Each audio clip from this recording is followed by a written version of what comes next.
Everything at my best friend's baby shower felt perfect until my husband leaned over and whispered, "We need to leave." Now, I froze. Why? What's happening?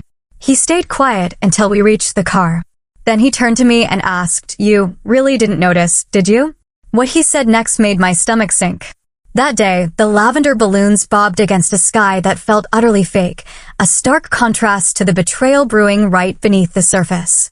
My husband knew it, I felt it, but I never imagined the secret my best friend was hiding would cost me everything, shattering 2 decades of trust with 3 devastating words. I still remember pulling into Colette's perfect suburban driveway, the crunch of gravel under our tires. Her house was draped in soft lavender and cream streamers, those beautiful balloons dancing in the gentle spring breeze. Cars lined the street, way more than I expected for the intimate celebration Colette had described. Looks like half the town showed up. Bennett, my husband, mumbled beside me, adjusting his collar. He'd been unusually quiet during the drive, his hands gripping the steering wheel a little too tight. "You know, Colette," I'd chuckled, nudging him. "She's never done anything halfway." But even as I said it, something in his expression felt off. Bennett's usually the life of the party, the one who makes friends with strangers and remembers our neighbors' pet names. Today, he looked watchful, concerned. "You feeling okay?" I asked, laying my hand on his forearm. He forced a smile that didn't quite reach his eyes. "Fine, just tired from that double shift." I let it slide. His hospital work often drained him, and I didn't want to start Colette's baby shower with an argument. We walked up the manicured path, my arms laden with a gift basket, organic cotton onesies, children's books, a handmade blanket I'd spent 3 months knitting. The door swung open before we could even knock. "Sarah!" Colette shrieked, her arms outstretched.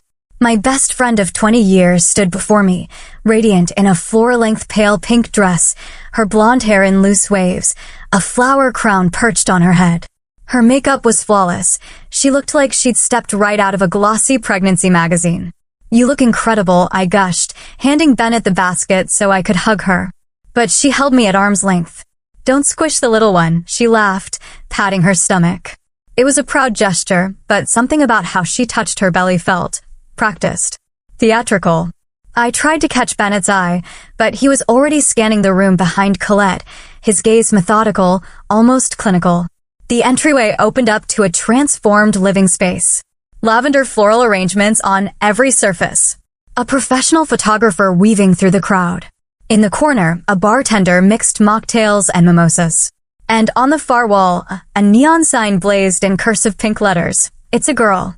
"This is..." "Wow," I breathed, taking it all in. "Colette, this must have cost." She cut me off, waving dismissively. "Don't worry about that. Most of it was donated. People have been so generous." Bennett's eyebrows rose, just slightly, but he stayed silent. Alaric, Colette's husband of 3 years, approached with 2 glasses of champagne.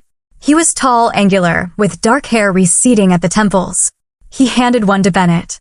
For the non-pregnant among us, he joked, his British accent clipping the words. "Congratulations," Bennett said, clinking glasses. "First-time fatherhood.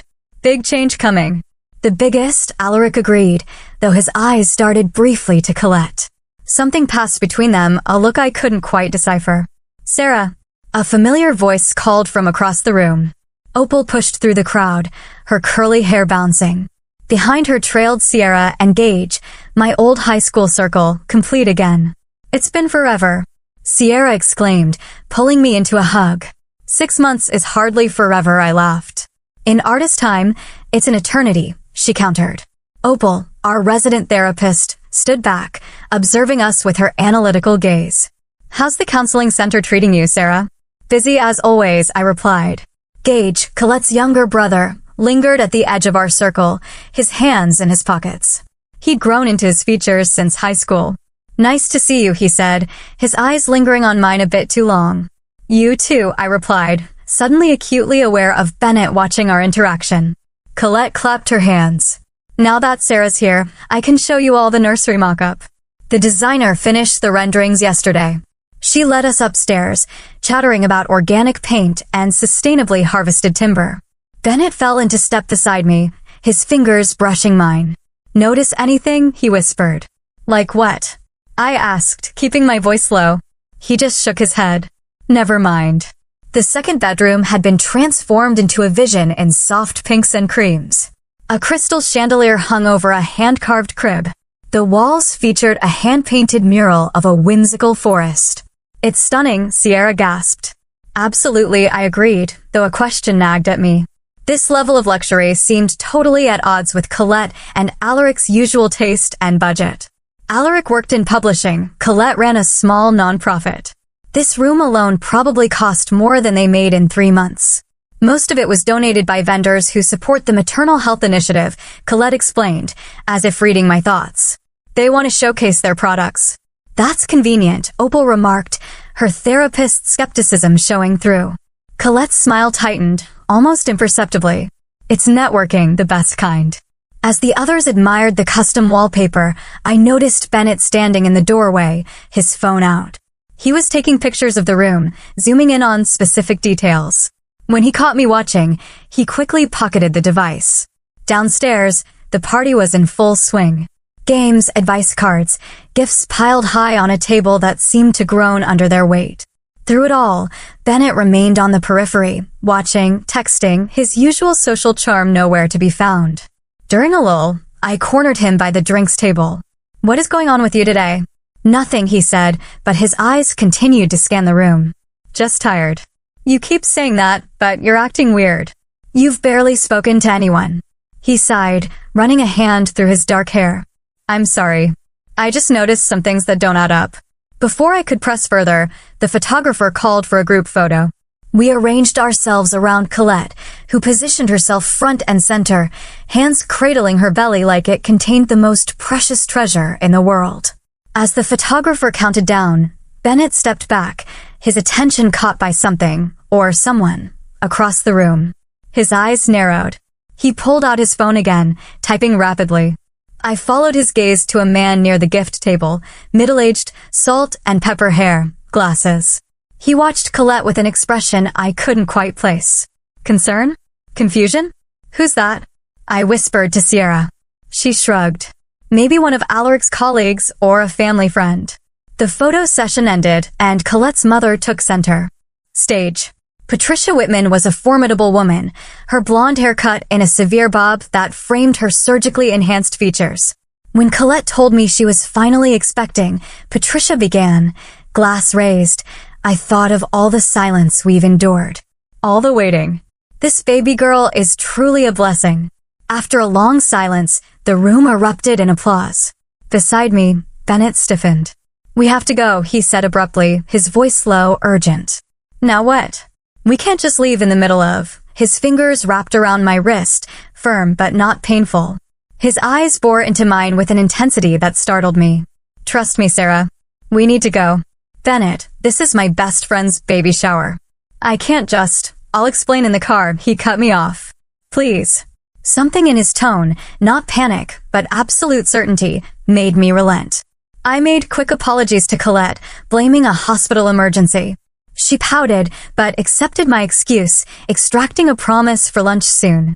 As we drove away, the lavender balloons still visible in the rearview mirror, I turned to Bennett. This better be good. His knuckles were white on the steering wheel.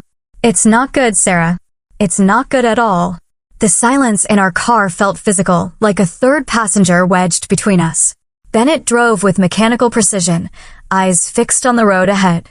Outside, spring sunshine painted everything in cheerful colors that seemed to mock the growing tension. Are you going to tell me what that was about? I finally asked, breaking the quiet. Or should I just guess? Bennett's jaw tightened. Give me a minute to figure out how to say this. Say what? That you embarrassed me in front of everyone I care about? That you pulled me out of my best friend's baby shower like we were fleeing a crime scene? He didn't respond, just flicked on his turn signal with unnecessary force as we merged onto the highway. Bennett, I tried again, softer this time. Whatever it is, just tell me. He exhaled slowly, his shoulders dropping. Not until we're halfway home. I need you focused, not distracted by traffic. You're scaring me. I'm sorry. He reached across the console to squeeze my hand. That's not my intention. We drove in silence for another 15 minutes. The suburban landscape gave way to open countryside. When we passed the midpoint marker, a rusty billboard advertising a long-closed diner, Bennett finally spoke. Colette's not pregnant. I stared at him, waiting for the punchline. When none came, I laughed. A short, incredulous sound.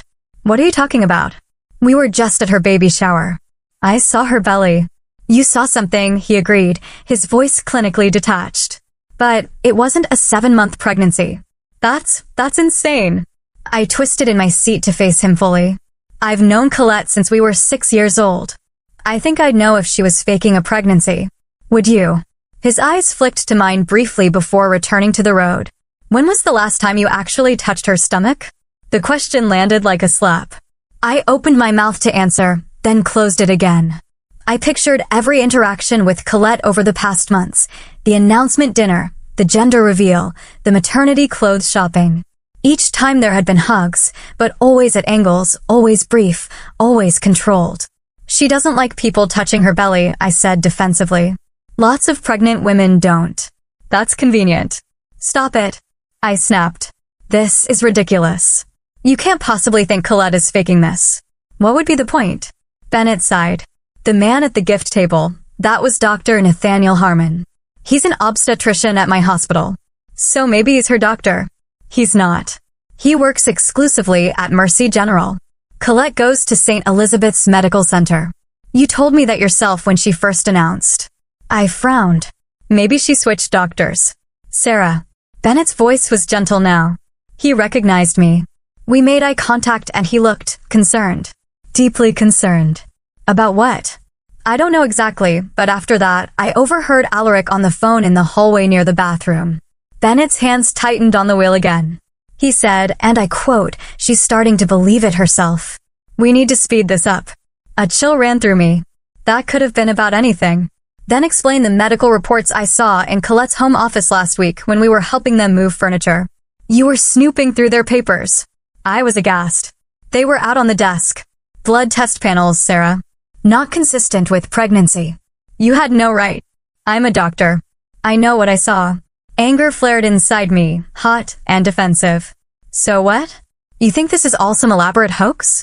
That my best friend is walking around with a fake bump, pretending to be pregnant? Do you hear how crazy that sounds? More than crazy, he agreed. Possibly pathological. This is, I sputtered, searching for words. This is jealousy. You've always been weird about my friendship with Colette. Bennett's face hardened. That's not fair, is it? Ever since we got married, you've made comments about how much time I spend with her, how she calls too late, how she always needs something, because she's manipulative. His voice rose for the first time. She uses you, Sarah. She always has. Pull over. My voice was ice. What? Pull over. Bennett guided the car onto the shoulder, putting it in park, but leaving the engine running. We sat in charged silence, the soft hum of the air conditioning the only sound. I don't want to fight, he said finally. I'm telling you what I observed because I'm worried for you. For her, even. I turned to stare out the window, biting back tears. You're wrong about this. I hope I am. His voice was soft now. But think about it. Really think. When did she announce? January. That's 7 months ago. Has her body changed the way a pregnant woman's would? Not just her stomach, her face, her ankles, her overall weight. I thought about Colette at the shower. Her slender arms, her defined jawline, her slim ankles in those strappy heels. Pregnant women retain water. They gain weight in their faces. Their bodies change beyond just their bellies. She's always been thin, I said weakly. She's not drinking alcohol because of doctor's orders, not morning sickness. Have you ever heard her mention morning sickness, food aversions, back pain? I hadn't. Colette's pregnancy had been, by her own account, practically magical. No symptoms, no complaints. And that nursery, Bennett continued. Everything's still in packaging, nothing assembled. Almost like it's for show. Stop. I covered my ears childishly. Just stop. He fell silent, waiting. Slowly, unwillingly, I let myself consider his observations. The careful way Colette positioned herself in photos. How she never seemed to need bathroom breaks despite supposedly carrying a 7-month fetus pressing on her bladder. The way she changed the subject whenever I asked specific questions about her prenatal care. Why? I whispered, dropping my hands.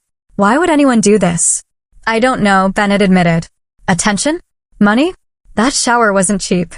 And she said most things were donated. What does that even mean? The extravagance of the event replayed in my mind. The professional catering, the designer decorations, the expensive gifts. Colette's nonprofit work focused on maternal health in underserved communities. Could there be a connection? I need to know for sure, I said finally. Bennett nodded, putting the car back in drive. So do I. As we pulled back onto the highway, doubt crept in like a fog, obscuring the certainties I'd built my life around. I'd known Colette longer than anyone outside my family. We'd shared everything. First periods, first kisses, college anxieties, wedding jitters. She was the sister I never had.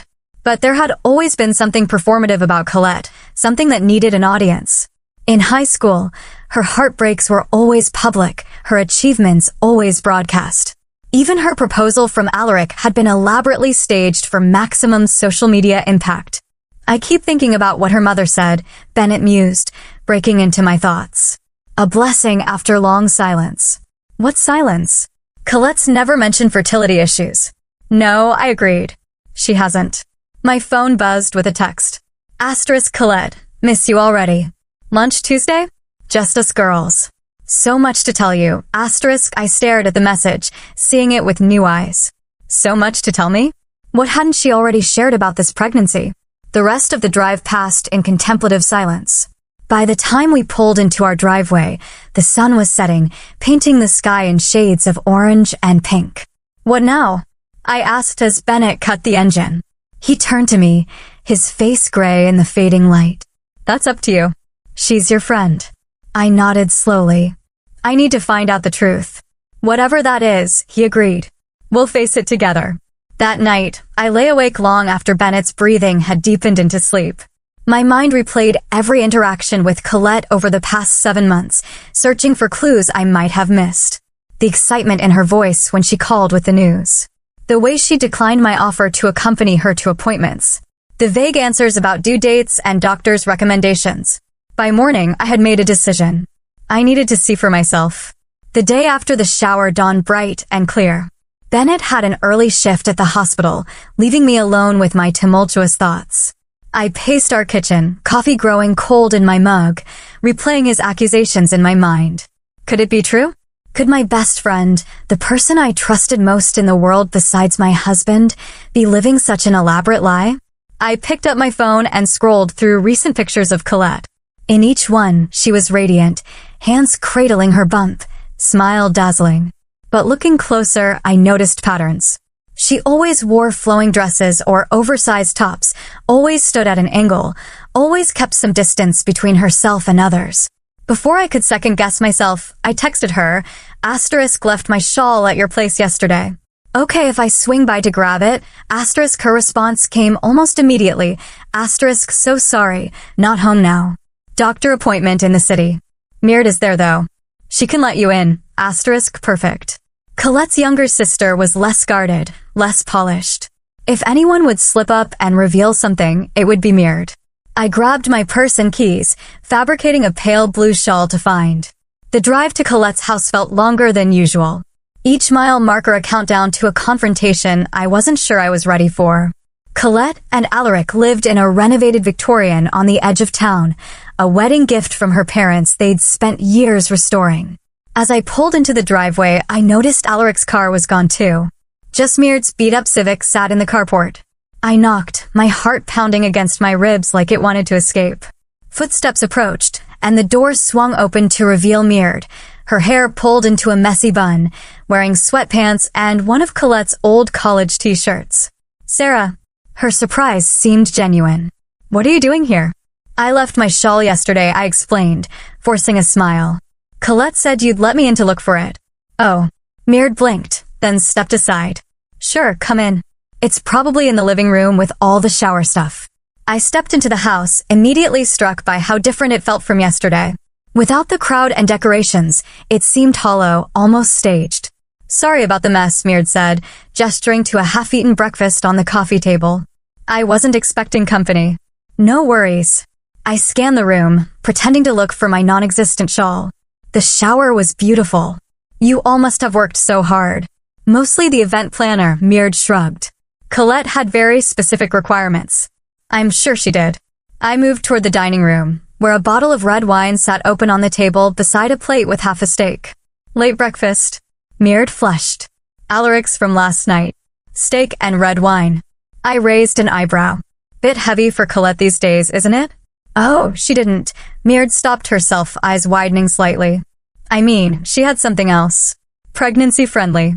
I nodded, filing away the slip. Where is Colette today? She mentioned a doctor's appointment. Mird shifted uncomfortably. Yeah, she went to a clinic out of town. Special monitoring or something. Her voice wavered on the last words. Is everything okay with the baby? I pressed, watching her reaction carefully. Oh, everything's fine. The answer came too quickly. Just routine. That's good to hear. I wandered toward the stairs. Mind if I check upstairs for my shawl? Maybe it ended up in the nursery somehow. I'll come with you, Mird said, a little too eagerly. The nursery looked exactly as it had yesterday, pristine, untouched. Now that I was looking with new eyes, I noticed what Bennett had pointed out. None of the boxes were opened. The crib parts were still wrapped in plastic. The mattress was still in its packaging. Even the baby clothes in the dresser still had tags attached. It's like a showroom, I murmured, running my fingers along the changing table. Colette wants everything perfect before she opens anything, Mird explained. You know how she is. I thought I did, I said softly. As Mird turned to check the closet for my shawl, I noticed something behind the changing table, a small journal, wedged as if it had fallen and been forgotten. When Mird wasn't looking, I slipped it into my purse.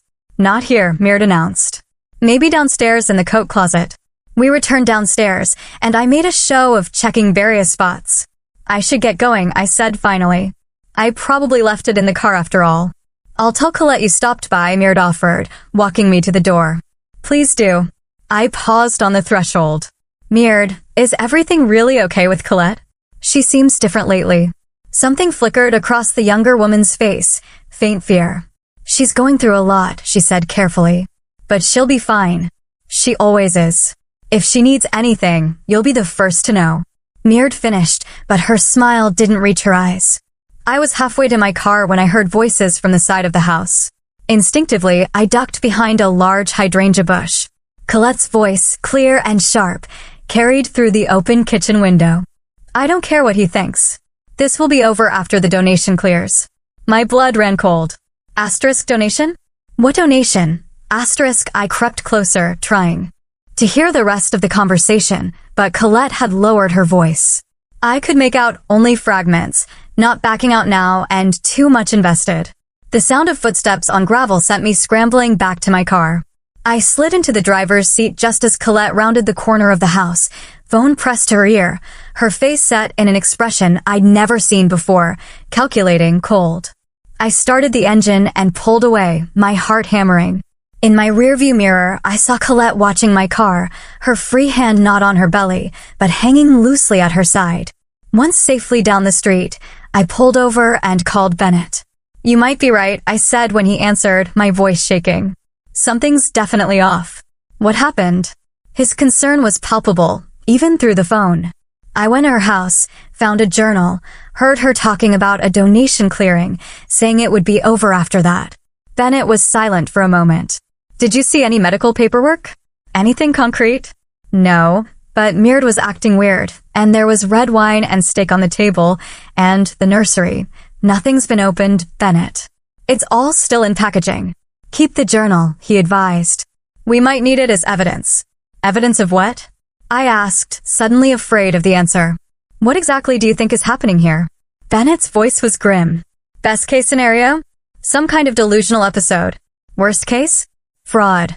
After we hung up, I sat in my car, staring at Colette's journal in my lap. Opening it felt like a betrayal, but not opening it felt like enabling whatever was happening. I took a deep breath and flipped to the first page. Asterisk, my dearest daughter. They are not yet in my arms. You're already in my heart. Each day I wait for you is a day closer to holding you. They don't understand. They say it's not possible, that I should accept reality. But mothers know. Mothers always know. Your room is ready. Your family is waiting. All we need now is you. With eternal love, your mother, Asterisk, the entry was dated 3 years ago. 3 years. I flipped through more pages. Each one a letter to this phantom daughter. Some were hopeful, some angry, some desperate. The most recent, dated just 2 weeks ago, sent chills down my spine. Asterisk, my miracle girl, they've all finally accepted your coming. The donations are flowing in. Soon we'll have everything we need to bring you home properly. Just a little longer now, and no one will be able to take you away from me again. Forever yours, Mommy. Asterisk, what had happened 3 years ago? Colette and Alaric had only been married for a few months then. Had there been a pregnancy no one knew about? A loss? My phone buzzed with a text from Colette. Asterisk, saw you driving away. Did you find your shawl? Asterisk, I froze, unsure how to respond. Before I could decide, another text came through. Asterisk, Sarah, I need to tell you something. Something I haven't told anyone else. Can we meet tomorrow? Somewhere private. I've been keeping a secret for too long, and you're the only one I trust with the truth. Asterisk, I stared at the screen, a mixture of dread and vindication washing over me. Whatever was happening with Colette, I was about to find out. With trembling fingers, I replied, Asterisk, of course. Name the time and place. Asterisk, her response came immediately. Asterisk, the cabin at Lake Morrison. Noon. Come alone. Asterisk, the cabin, her family's summer place, isolated and private. The perfect spot for confession, or a confrontation. I started the car again, Colette's journal secure in my purse, and drove home with the weight of 20 years of friendship pressing down on me. By the time I pulled into our driveway, I had made up my mind. I would meet Colette tomorrow, hear her out, and then decide what to do. Bennett was waiting for me in the kitchen, still in his scrubs from his hospital shift. One look at my face told him everything. You found something, he said. It wasn't a question. A lot of somethings. I sank into a chair at our kitchen table. And tomorrow, I'm going to find out the rest. I showed him the journal, watched his expression darken as he read. When he finished, he closed it carefully and set it down between us like a bomb that might detonate. Whatever you're walking into tomorrow, he said quietly, be careful. If she's been living this delusion for 3 years, she's still Colette, I insisted, though I wasn't sure anymore what that meant. She's still my friend. Bennett reached across the table and took my hand. People who are drowning will pull down anyone trying to save them, he said. Remember that. That night, I left Bennett a voicemail before falling into a troubled sleep. Asterisk, I think you're right about everything. I am scared of what I'll find out tomorrow. Asterisk, in my dreams, I stood in Colette's perfect nursery, watching as she rocked an empty blanket, singing lullabies to no one at all. The drive to Lake Morrison took 40 minutes, each mile heightening my anxiety. I'd barely slept, turning over possibilities in my mind until dawn broke. Bennett had offered to come with me, but this was something I needed to face alone. Whatever this turned out to be. The lake was peaceful in the late spring sunshine, its surface rippling with gentle waves. The Whitman family cabin sat nestled among tall pines on the eastern shore, its weathered wood and stone chimney a fixture of my childhood memories. Colette and I had spent countless summer days here, swimming, gossiping, dreaming of our futures. As I pulled up the gravel driveway, I spotted Colette's white SUV parked under the carport. My stomach clenched. There was no turning back now. I approached the cabin slowly, taking in details I'd missed on previous visits. The porch swing, where we'd shared secrets, now looked abandoned, its chains rusted. Flower pots sat empty. The welcome mat was faded beyond recognition. Before I could knock, the door swung open. Colette stood there, dressed in a simple white sundress. No baby bump.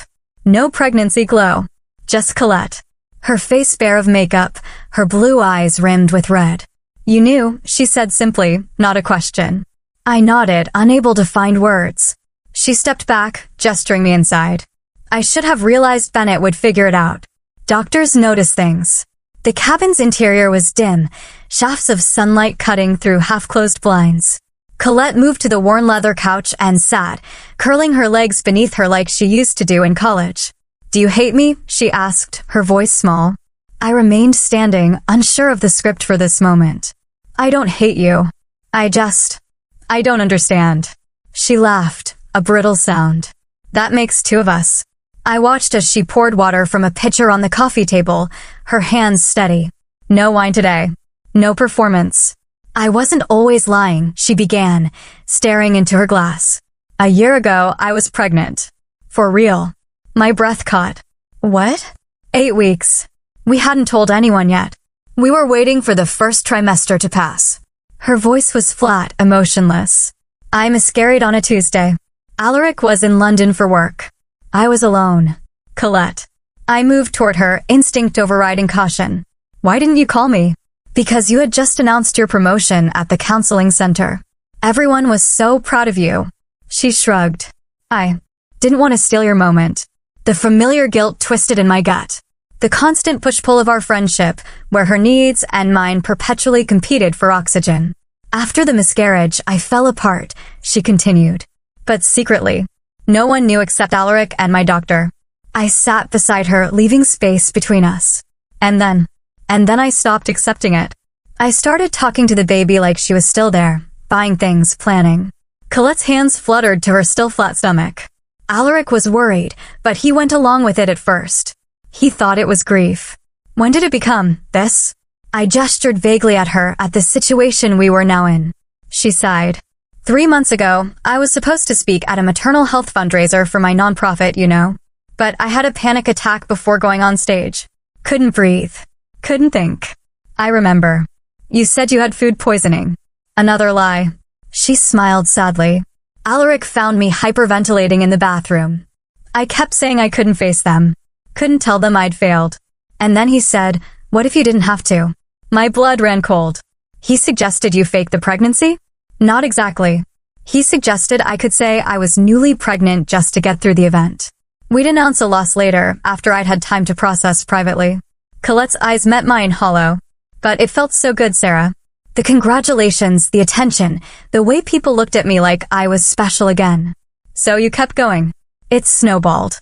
One event became another. A small bump became a bigger one. And then the donations started coming in. I frowned. Donations?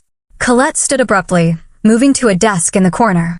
She returned with a folder full of papers. Here, she said, spreading them on the coffee table. See for yourself.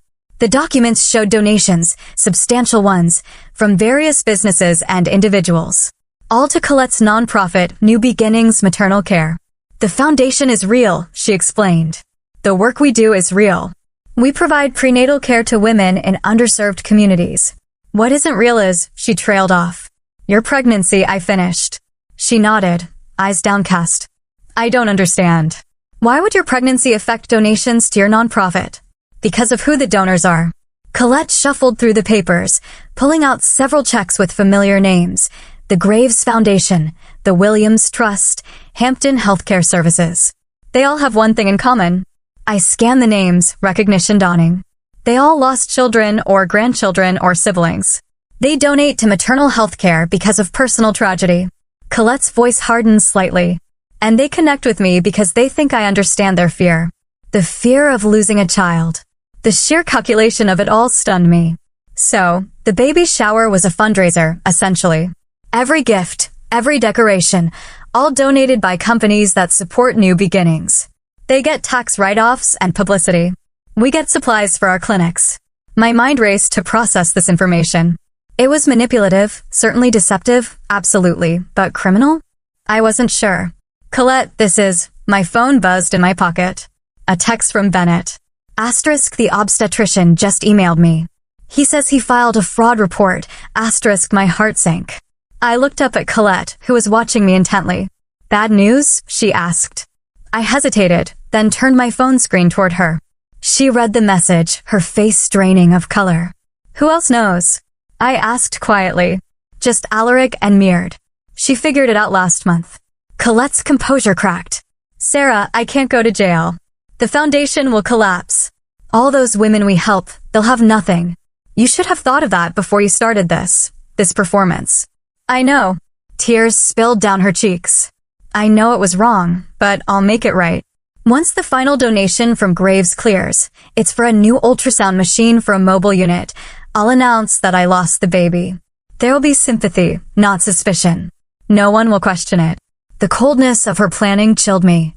This wasn't grief or delusion speaking. This was calculation. And what about all the people who care about you, who've been worried about you, shopping for you, planning for you? What about their feelings? They'll recover, she said dismissively. People always do. I'm not sure I will, I admitted. Something shifted in Colette's expression. A flash of the girl I'd grown up with. Vulnerable and real. I need you, Sarah. You're the only person who won't abandon me over this. The weight of 20 years of friendship pressed down on me. The sleepovers, the graduations, the weddings, the secrets shared and promises made. The times she'd been there for me, and the times she hadn't. I'll think about it, I said finally, gathering my purse. But Colette, this has to stop. Today. She nodded, desperation in her eyes. Anything you want, just don't tell anyone else, please. As I drove away, the cabin growing smaller in my rearview mirror, I felt hollow. The Colette I thought I knew had disappeared, replaced by someone I barely recognized. On the highway, my phone rang through the car speakers. Bennett, you were right, I said before he could speak. About everything. Are you okay? His concern warmed the chill that had settled in my chest. No, I admitted. I'm really not. Come home, he said softly. We'll figure this out together. But as I drove, a nagging question persisted. Something about the donation from Graves that Colette had mentioned. The name was familiar beyond just seeing it on the donor list. I took the next exit and pulled into a coffee shop parking lot, searching my phone contacts. There it was, Penelope Graves, the stern widow I'd met at a charity gala last year. She'd taken an interest in my counseling work with grieving parents. Before I could second-guess myself, I dialed her number. Mrs. Graves, this is Sarah Walker. We met at the Bright Futures Gala. I swallowed hard. I was wondering if I could ask you about a donation you made to New Beginnings Maternal Care. 30 minutes later, I sat stunned in my car, Mrs. Graves' words echoing in my ears. Colette promised the baby would be named after my late husband. Edward for a boy, Edwina for a girl. She said it would be a living memorial to him since the baby's father, what was his name? Alaric, had agreed to it. This wasn't just faking a pregnancy. It wasn't just misleading donors. It was strategic emotional manipulation of grieving families. And suddenly I knew. I couldn't protect Colette anymore. The post appeared on a local community forum 3 days later. Fraud alert. Local nonprofit director faking pregnancy to secure donations. I didn't write it. Neither did Bennett. But the damage was done. Within hours, the story spread through our small town like wildfire. Screenshots of the post circulated on social media. Local news picked it up. Colette's phone went straight to voicemail. Alaric deleted his accounts. Bennett was called in to speak with the hospital administration, as was Dr. Harmon, the obstetrician who'd been at the baby shower. Both were asked to provide statements about what they'd observed. I didn't say anything specific, Bennett assured me that evening, loosening his tie as he collapsed onto our couch. Just confirmed that as a medical professional, I had concerns about the authenticity of her condition. This is a nightmare, I murmured, scrolling through the endless comments online. People we'd known for years were expressing shock, disgust, anger. Some defended Colette, suggesting mental illness. Others called for criminal charges. How did this get out? Bennett asked. You didn't tell anyone but me, right? And Mrs. Graves, I admitted. But she wouldn't have posted this. She was horrified, embarrassed. Someone else at the shower must have had suspicions. Or maybe it was mirrored. Whoever it was, the result was the same. Colette's carefully constructed world was imploding, and I was watching it happen from a distance. The letter arrived the next day, hand-delivered to our mailbox. I recognized Colette's elegant handwriting immediately. Asterisk Sarah, I know what you did. I trusted you with my truth, and you betrayed me, just like everyone else eventually does. Don't bother denying it. You were always jealous of my life, my marriage, my success. You pretend to be supportive, but deep down, you've been waiting for me to fail. Well, congratulations. You've destroyed everything I built. I hope you're satisfied. Colette, asterisk no apology. No acknowledgement of her deception. Just blame, shifted squarely onto my shoulders. I crumpled the letter, a memory surfacing from our junior year of high school. Colette fainting dramatically in the cafeteria after her boyfriend broke up with her. The ensuing chaos, the ambulance called, the week of concerned attention that followed, and later her confession to me. I just needed everyone to see how much he hurt me. I'd excused it then.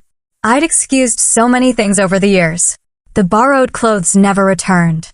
The boyfriends she'd flirted with. The plans canceled when better options came along. Always with that same charming smile that made it impossible to stay angry. The doorbell rang, startling me from my thoughts.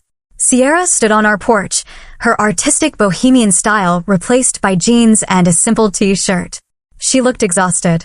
"Can I come in?" she asked, her voice small. I nodded, leading her to the kitchen where I poured us both coffee. "I feel like such an idiot," she said after a long silence. I lent her $3,000. My head snapped up. "What?" Sierra nodded, shame coloring her cheeks. "For the nursery." She said it was temporary, that a big design commission was coming through, but she needed to pay the contractor right away to secure the slot. "Oh, Sierra, I know. But she's always paid me back before, and she was so excited about making everything perfect for the baby." Sierra's eyes filled with tears. "There is no baby, is there?" "No," I confirmed gently. "There isn't." "Was there ever?" "A year ago, she miscarried early." Sierra absorbed this, nodding slowly. "That makes more sense than whatever this is." "Did she approach anyone else for money?" "Opal? Maybe. They had lunch a few weeks ago." Colette was pretty focused on her afterward. I made a mental note to call Opal. If Colette had been systematically targeting our friend group for loans, this was worse than I'd imagined. After Sierra left, I did exactly that. Opal answered on the first ring, her therapist's voice in full effect. "I've been expecting your call," she said. "You want to know if she asked me for money too?" "Did she?" "Not directly, but she talked a lot about her foundation's work, how they needed a mental health component, how perfect I would be to consult." Opal sighed. I offered to volunteer my time. She seemed disappointed. "You saw through it. Professional hazard. I notice when someone's performing rather than being." Opal paused. "In my professional opinion, Sarah, Colette shows traits consistent with Munchausen by proxy, except the proxy is her own identity as a mother. She's created a narrative where she gets sympathy, attention, and now financial gain, all centered around a pregnancy that doesn't exist." I closed my eyes, overwhelmed. What happens to someone like that without intervention? The lies get bigger, the stakes get higher, and eventually it all falls apart. Opal's voice softened. "Has anyone heard from her?" "Not since the story broke. She sent me a letter blaming me for everything." Classic deflection. She can't face her own culpability. After we hung up, I sat in silence, processing. My phone buzzed again. Gage, Colette's brother. "Sarah?" His voice was ragged when I answered. "Have you heard from Colette?" "No. Have you?" "Not since yesterday." She called me crying. I couldn't understand most of it, but he paused, gathering himself. I knew something was wrong. For months I knew, but I didn't have proof, and Mom and Dad wouldn't listen. "It's not your fault, Gage. Isn't it?" "She's my sister." I should have pushed harder. His voice broke. "The police are involved now. Someone filed fraud charges." My stomach dropped. "Already?" "Multiple donors, apparently. And Sarah, she's gone. Cleaned out her accounts this morning and disappeared." I gripped the phone tighter. "What about Alaric?" "He says she left him too, but he seems more angry than worried, which tells me everything I need to know about their marriage." After we hung up, I called Bennett at the hospital. "Colette's missing?" I said without preamble. His voice went low. "Serious missing. How disappeared?" "Accounts emptied?" "No one's heard from her." A long pause. "She might come to you," he said finally. "Why would she?" "She blames me for exposing her." "Because you're her constant. Her emotional safety net. Even when she's pushing you away, she's really pulling you closer." Bennett's words haunted me as evening fell. I paced our house, jumping at every sound, peering through windows at the slightest movement. The rain started around 9, a gentle patter that grew into a downpour by midnight. Bennett had been called in for emergency surgery, leaving me alone with my thoughts and fears. I just decided to try to sleep when a soft knock came at the door. I froze, listening. It came again, not demanding, barely audible above the rain. I approached cautiously, peering through the peephole. Colette stood on our porch, soaked to the skin. Hair plastered to her face. No makeup, no designer clothes. Just Colette, broken and dripping on our welcome mat. I opened the door. She didn't speak, didn't move, just stared at me with empty eyes. Then, like a puppet with cut strings, she collapsed forward into my arms. Her body felt small, fragile as I caught her. For a woman who'd been portraying a 7-month pregnancy, she seemed to have wasted away to almost nothing. I could feel her ribs through her sodden shirt as I half carried her inside. I settled her on the couch, wrapping her in a throw blanket. She stared straight ahead, unresponsive. I made tea she didn't drink, asked questions she didn't answer. Finally, I just sat beside her in silence, watching the rain streak down our windows. After what felt like hours, she spoke one sentence, barely a whisper. "Tell me what to do. I'll do it." I looked at her, this stranger wearing my best friend's face, and felt nothing but exhaustion. Bennett found us like that when he returned home at dawn. Colette curled into a ball on our couch, me sitting vigil in the armchair across from her.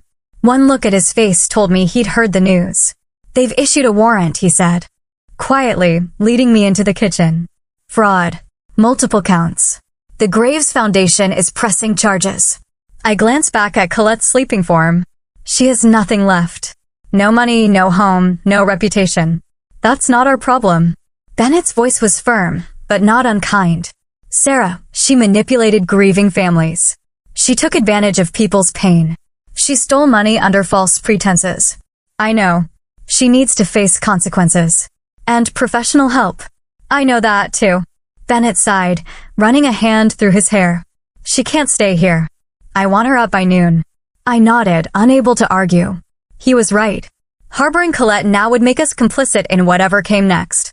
After he left for his shift, I made coffee and toast, setting a plate in front of Colette, who had finally stirred. "Bennett wants you gone by noon," I said, not bothering to soften the blow. She nodded, picking at the toast without eating it. "Where will I go?" "You could turn yourself in. Start taking responsibility." A bitter laugh escaped her. "They'll put me in jail." "Maybe. Maybe not. But running will only make it worse." She looked up at me, a spark of the old Colette in her eyes. "A documentary producer called me yesterday. Wants to interview us both. Deception and mental illness in the social media age. Offered good money." "You can't be serious." "Why not? At least I'd control the narrative." I stared at her, incredulous. Even now, she was thinking about the performance, the audience, the attention. "Colette, this isn't a PR problem. It's not something you can spin or repackage. You lied to everyone who loves you. You exploited people's grief for money. For the foundation," she corrected automatically. "The money went to the foundation, which you controlled, which enhanced your reputation, which gave you access to powerful people." I leaned forward, forcing her to meet my eyes. "Stop lying to yourself if no one else." Something cracked in her expression. "What do you want from me, Sarah? Tears? Confession? Self-flagellation? Will that make you feel better about abandoning me when I need you most? This isn't about me. It's always been about you." Her voice rose, color flooding her pale cheeks. Perfect Sarah, with her perfect husband and perfect career and perfect moral compass. Never a mistake, never a misstep. Do you have any idea what it's like to stand in your shadow year after year? "I've made plenty of mistakes," I said quietly, "including letting this friendship become so unbalanced that you think you can manipulate me the way you do everyone else." "I never manipulated you. Didn't you?" The late-night crisis calls, the emergencies that always seemed to happen when I had something important going on, the constant need for reassurance and validation. She flinched as if I'd struck her. "That's what friends do. They show up for each other. Friends, not emotional vampires." We stared at each other across the kitchen table, 20 years of friendship stretching between us like a chasm. "I think there's something wrong with me," she whispered finally. "I can't tell where the line is anymore between what's real and what's performance." "I know," I said, softening despite myself. "That's why you need help, Colette. Real help." She was silent for a long moment. Then, I just wanted to be special again. Before I could respond, a sharp knock came at the door. Through the window, I could see a police cruiser in our driveway. Colette's eyes widened in panic. She bolted from her chair, heading for the back door. I caught her arm. "Don't," I pleaded. "It will only be worse if you run. Let me go." She twisted in my grip, desperate. "Sarah, please. I can't go to jail. I can't." In that moment, I had to choose. The friend I'd known forever or the truth I couldn't ignore. The loyalty that had defined most of my life, or the moral clarity that had emerged from its ashes. "I'll speak for you," I said finally, releasing her arm. "I'll tell them you came here voluntarily, that you're cooperative. It might help." She sagged against the wall, defeated. "You really think I'm a monster, don't you?" "No," I shook my head. "I think you're lost. And I can't find you anymore." The next hours passed in a blur. Statements given. Charges read.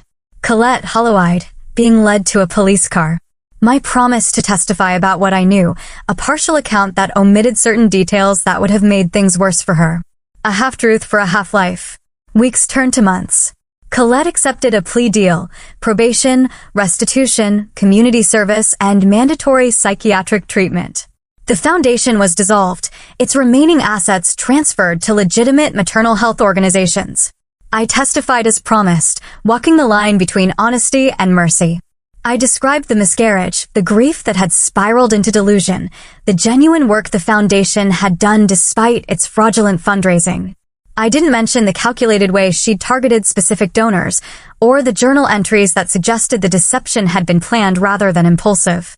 Some would call it perjury by omission. I called it the last act of friendship I could offer.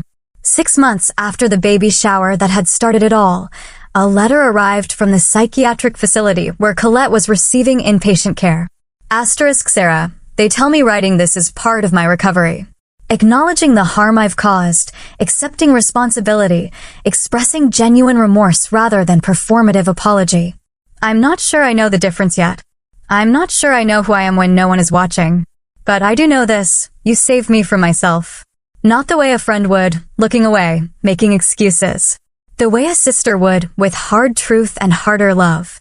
I don't expect forgiveness. I don't even expect a response. But I needed you to know that in the wreckage of everything I destroyed, there is one thing I finally understand. The difference between being seen and being known. Colette, asterisk, I folded the letter carefully and placed it in a memory box in our closet, alongside photos from our childhood, friendship bracelets, and a piece of the pale blue shawl I'd invented as an excuse to investigate her house. Then I drove to the baby shower venue, a converted barn now empty and quiet in the autumn light. I sat alone on the steps, watching leaves spiral down from nearby trees, thinking about all the invisible things we choose not to see in those we love. She taught me that some lies are told for love, but others are told because someone loved the attention more than the truth.